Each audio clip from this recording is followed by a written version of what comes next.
Thank you, Ryan, and thank you all for having me, and thank you all for being part of this great association. I am from Darke County, and I've spent a lot of time around the lake and stuff growing up, so it's really passionate about me also as an employee of ODNR to see that there's groups out here that are trying to take care of our water quality here in Ohio.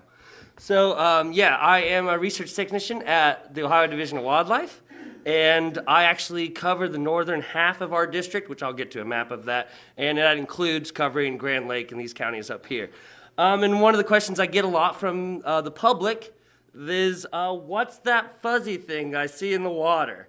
And there's a bunch of, several different things it could be. It could just be your dog splashing around in the creek or something.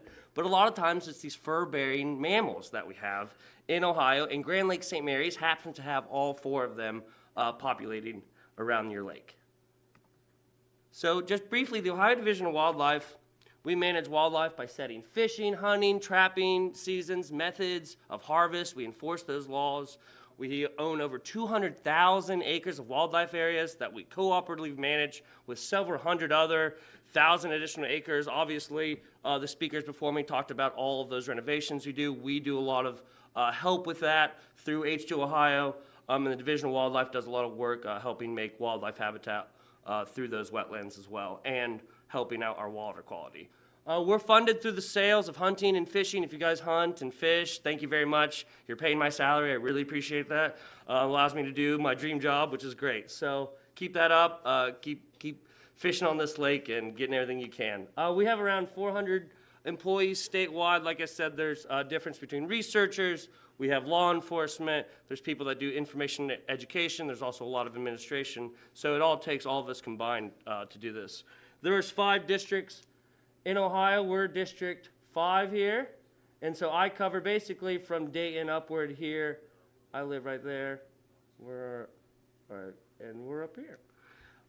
So I am really happy that I get to cover that area because you guys get a lot of bald eagles and stuff and a bunch of cool animals around the lake that I get to have calls on and help out people with their problems with wildlife. But the main question we have here is, what is a fur bearer? Right? So I'm going to be talking about these mammals, these fur-bearing mammals. Well, a fur bearer are mammals that are hunted or trapped primarily for their pelts. That's in the sense of how we look at it from the Division of Wildlife mostly, since we are in charge of the harvest that goes around in the state. However, they're really just the mammals that live semi-aquatic life, right? That's the ones that we're going to be talking about, like our friend, the river otter here, as he ponders his own existence. So the fur bearers and the law of fur-bearing animals include minks, weasels, raccoons, skunks, possums, muskrats, foxes, beavers, badgers, otters, raccoons, bobcats, and fishers, which we have a few of in the northeast Ohio. But the badger, the gray fox, the short-tailed weasel are listed as species of concern, and the fisher is listed as special interest because they're just coming back, and the bobcat, badger, and fisher are not legal to take yet. Here is a map of Grand Lake St. Mary's that I'm sure you guys all know. Our wildlife area is down here at the bottom, which was a waterfowl refuge for a long time, and now that we just have as a refuge for anything that goes in there. So there will be a lot of wildlife that lives on the edge of this lake and in all the nice woods and wetlands that you guys have built around there. Also really help out those wildlife that live in there. So here's Ohio's native semi-aquatic fur bearers. We have 4 of them that I'm going to be discussing today. We have the beaver, muskrat, the mink, and the river otter. Have any of you seen all 4 of these before in the wild? Raise your hand. Yeah. Yeah, I was going to say, I've never seen a river otter actually in this state before. I have seen it in other states. So that would be really cool. But I have seen the other animals. River otters are in Ohio, but they're kind of hard to find. So we'll be going over different life histories and how you might be able to identify some of these animals. So we have the North American beaver. Have you guys seen beaver activity on the lake? Yes? As the Division of Wildlife employee, I'm a research technician, so I don't really go into the wildlife management areas. However, I know from working at McGee Marsh and stuff that beavers can be quite a nuisance animal when it comes to doing management techniques and trying to make sure they're not plugging up all the water that you need flowing, because North American beavers are obsessed with stopping flowing water. We all know beavers from their beautiful flat tails and their great activities of felling trees. So the North American beaver is actually a rodent. It's part of rodentia, which means they have really sharp gnawing teeth. And in fact, the beaver is our biggest rodent we have. And here's a skull to prove kind of how big we're talking this rodent is. If you think about a mouse and its little rodent teeth, well, this has the biggest rodent in North America. It has these huge incisors that you can obviously see they're going to need for cutting down those trees, right? So that's what makes beavers really unique. They're huge.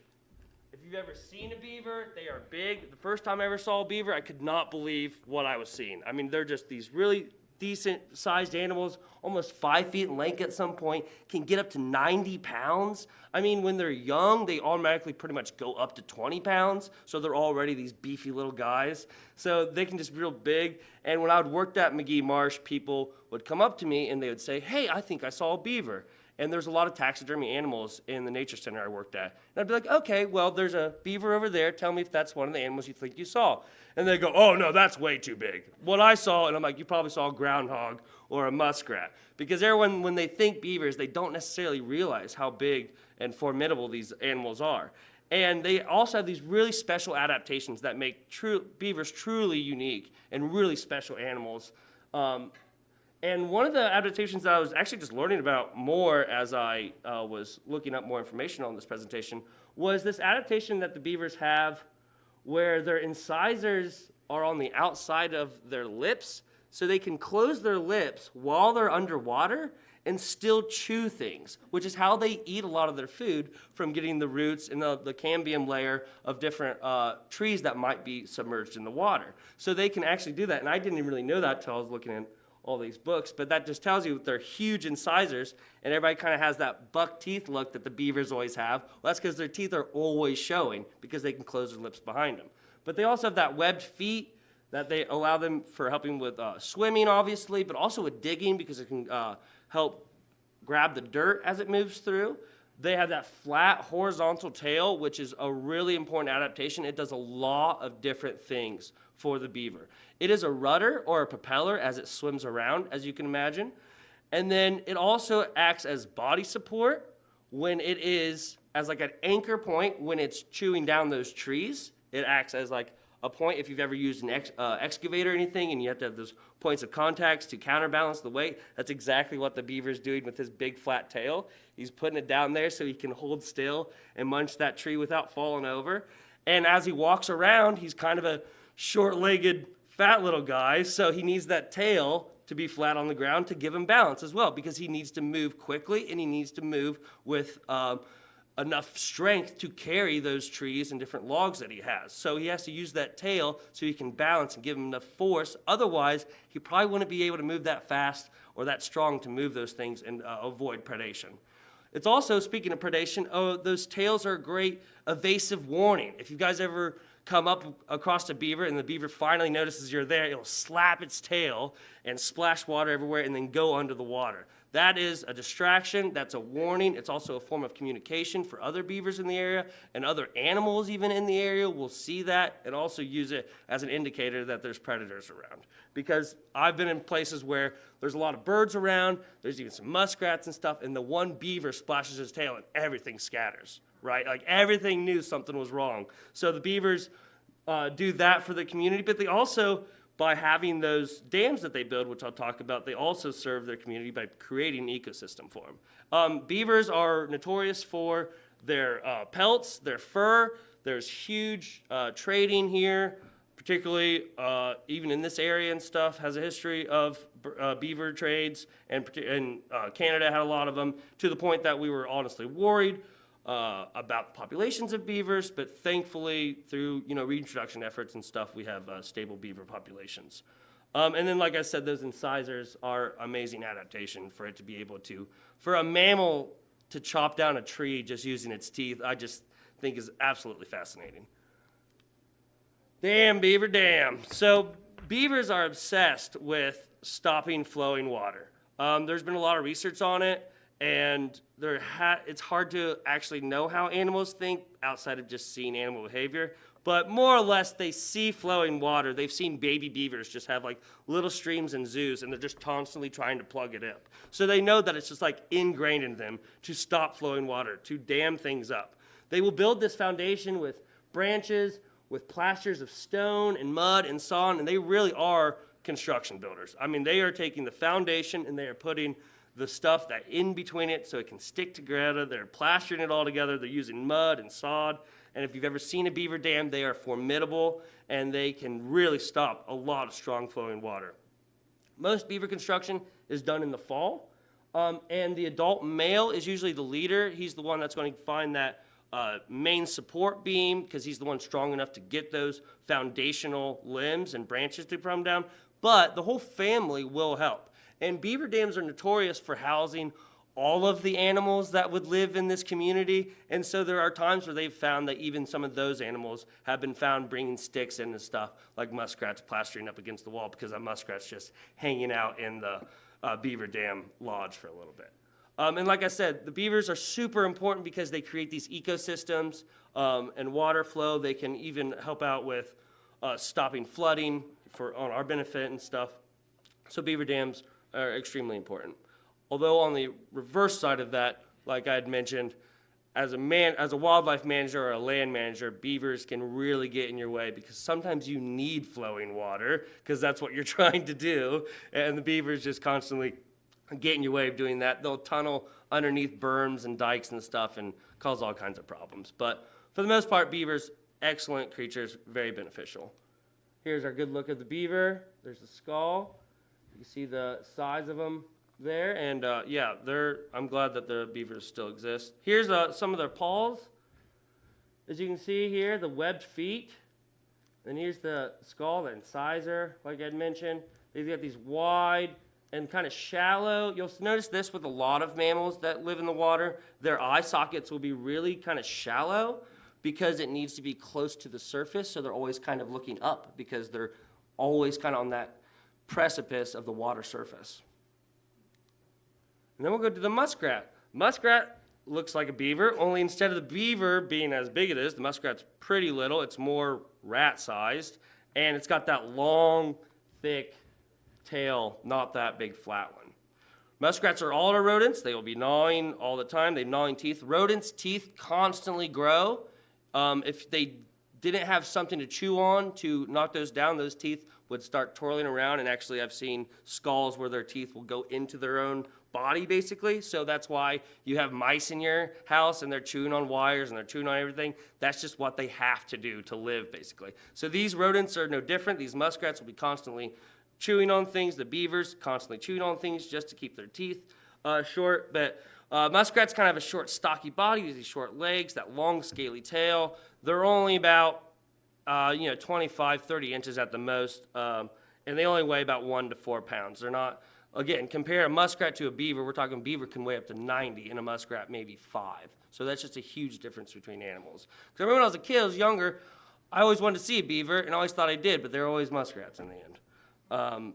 And the muskrats we know are really important because they eat the rootstocks of cattail and bulrush, lotus seeds, which means they provide expansion of the seed base. And the muskrat lodges, which I'll get to, are really important for our waterfowl. They have adaptations. They also have webbed feet. They also have those incisors. Their lips closed behind them so they can do that underwater. This is even more important for the muskrat because a lot of the eating they're going to do is going to be the roots of these cattails and stuff that are underwater. So they need to be able to have everything closed and then still be able to chew and eat that and stuff. And then they take it back up onto land and digest it and chew it. The muskrat lodge is really important. Sandhill cranes, geese, swans. I was up at McGee Marsh on Lake Erie for 2 years, and pretty much any waterfowl that was up there that didn't build its own nest like a gannule might, but those bigger waterfowl, like I mentioned, they all use muskrat lodges as their nest. I remember trying to find this young sandhill crane that we had seen, or thought we had seen a young one, a family of them, and I remember asking, well, what kind of nest is a sandhill crane build. And like they don't. They just find a muskrat lodge and they lay their eggs on that. So muskrats really important for not just themselves, but again for the whole community in a wetland. The muskrat, there's its range. As you can see, most of these mammals have a range of pretty much the whole contiguous United States. They have still kind of the webbed feet, but not as much because they don't need to swim as much as the beaver does. They're much more land kind of based and land adjacent than even the beaver, even though the beaver needs the trees. But the beaver spends a lot of its time swimming to and fro. The muskrat, not as much need of those webbed feet. There's the muskrat skull, which again, you can see those eye sockets really near the top because it's going to be needing to look up as it swims around. And you also notice when these mammal skulls have almost no what we call an auditory bulla, which means just like the bigger this part of the skull is, the more they can hear. And these mammals that live in the water almost have none. They're really small because they don't really need to listen for anything. They have really tiny ears anyways because that's just not an adaptation they'll need in the water. One of my favorite mammals here is the American mink. The mink, a little small, ferocious little animal that will try to eat anything. They're mustelid, so they're really kind of ferocious hunters. They're aggressive, maybe not necessarily to us, but to other animals. They're going to be constantly chasing down rabbits, all these kinds of things to eat. They have really, really sharp canine teeth that are like needle-like for when they jump on animals' backs or a frog. They can kill in one bite. They're really medium-sized and slender, similar to like a weasel and stuff, as you might think, be familiar with, or a ferret. But these are our native ones that live near the water. About 25 inches long. Again, they're very kind of similar to the muskrat in size, but instead of being kind of this fat, stocky thing, they're long, slender, dark brown. They eat a wide variety. They pretty much anything they can eat, they will. They like fish and frogs and crayfish the most when they're in the water. But when they're on the land, they like mice, rabbits, birds. Minks are also really impressive. They'll eat things that are much bigger than it. Kind of like I said, that muskrat's much stockier and kind of thick, yet here they are doing a little dance with each other as the muskrat tries to survive, because the muskrat's actually one of the also food source for the mink. And you see the mink here, it also kind of has webbed toes, but not as much because, again, it's going to be much more of a land animal as it kind of goes around near creek beds and stuff.